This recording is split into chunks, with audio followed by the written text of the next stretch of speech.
వెనక్కి వెళ్ళడానికి అలవాటు పడుతుంది మనస్సు. ఇది లేకయే పునర్జన్మ, ఇది లేదు కాబట్టే పునర్జన్మలు. అది అలవాటు పడితే, మీరు నన్ను బాగా గుర్తుపెట్టుకోండి, నేను చెప్పిన మాట పరమ సత్యం చెప్తున్నా. వెనక్కి వెళ్ళడం అలవాటైంది అంటే లేవిహ పునర్జన్మలు. అది ఈ జన్మలో కావచ్చు, 10 కావచ్చు, 5 కావచ్చు, 2 కావచ్చు. దక్షిణామూర్తి ధ్యానం మొదలు పెడితే ఈ జన్మలోనే తరించచ్చు, అథవా వచ్చే జన్మలో మహావిద్వాంసుడు పరమ భక్తి తత్పరుడైనటువంటి గురువు లభించి ఆ గురువు యొక్క అనుగ్రహంతో ప్రారంభం నుంచే సాధన అలవాటైపోయి తరించిపోతాడు. తప్ప కోట్ల జన్మలు హీన జన్మల్లోకి వెళ్ళవలసిన అవసరం ఉండదు. పాపరాశి దట్టమైపోతుంది. అంత గొప్ప స్వరూపం. ఆయన ఏమీ చెయ్యక్కర్లేదు, ధ్యానం కూడా అక్కర్లా. ఆయన వంక ఓసారి అలా చూస్తూ కూర్చుంటే చాలు, తరించిపోతారు. అంత గొప్ప స్వరూపం. శాస్త్రంలో ఏం చెప్తారంటే, చాలా చాలా గొప్పగా ధ్యానానికి అనువైనటువంటి ఏకైక స్వరూపము మొట్టమొదటిది దక్షిణామూర్తియే. దాని తర్వాతే ఏదైనా. ఎందుకో తెలుసా? ధ్యానం చేస్తే మీకు జ్ఞానం ఇచ్చే స్వరూపాలు కొన్ని ఉన్నాయి. కృష్ణ భగవానుడు ధ్యానమునందు అనుగ్రహిస్తాడు.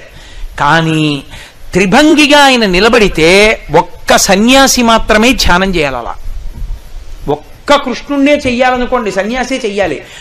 ఆవుల మందలతో కూడుకున్న కృష్ణుణ్ణి చెయ్యాలి, అథవా ఒక ఆవు ఆయన అరికాలు నాకుతున్న రూపాన్ని ధ్యానం చేయాలి త్రిభంగిగా ఉన్నప్పుడు. అప్పుడు ఒక్కొక్కడికి ఒక్కొక్క అనుమానం వస్తుంది. ఎప్పుడో ఒకసారి కొమ్మిసిరింది ఏదో ఆవు వీడి మీద, అది పొడుస్తుందేమో, అసలు నిలబడదు ధ్యానం. మీకు దక్షిణామూర్తి దగ్గర అలా ఏమీ ఉండదు.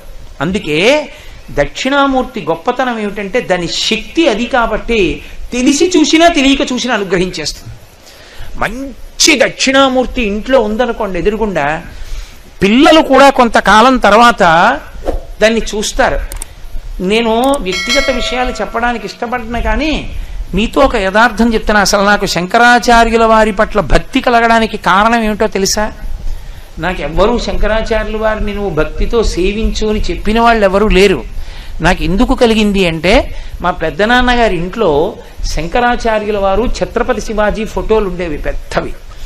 నాకు ఆ మెట్టు దగ్గర కూర్చుంటే, మా పెద్దనాన్నగారు అంటే ఎంతో గౌరవం, మహానుభావుడు, మహాశాంతమూర్తి, అంతటి ఉపాసకుడైన ఆయన ఎప్పుడు ఏదో అనుష్ఠానం ఏవో చదువుకుంటూ తిరుగుతూ ఉండేవారు. ఎంత ప్రేమగా పలకరించేవారో. పెద్దనాన్నగారు పలకరిస్తారు పూజామందిరం బయట కూర్చుంటే అని ఆయన అంత ప్రేమతో చూసి పలకరించాలని కూర్చునేవాళ్ళం అక్కడ. పెద్దనాన్నగారు గంట కొడితే పూజ అయిపోయింది, బయటికి వస్తే మళ్ళీ లోపలికి వెళ్ళి ఆయన ద్రాక్ష పళ్ళలో ఏవో పట్టుకొచ్చి మాకు చేతిలో పెట్టేవారు. నాకు ఇప్పటికీ గుర్తు.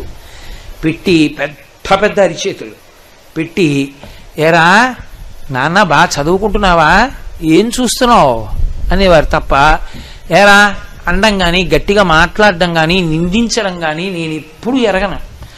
అటువంటి ఆయన ఎదురుగుండా శంకర్లు ఉండేవారు.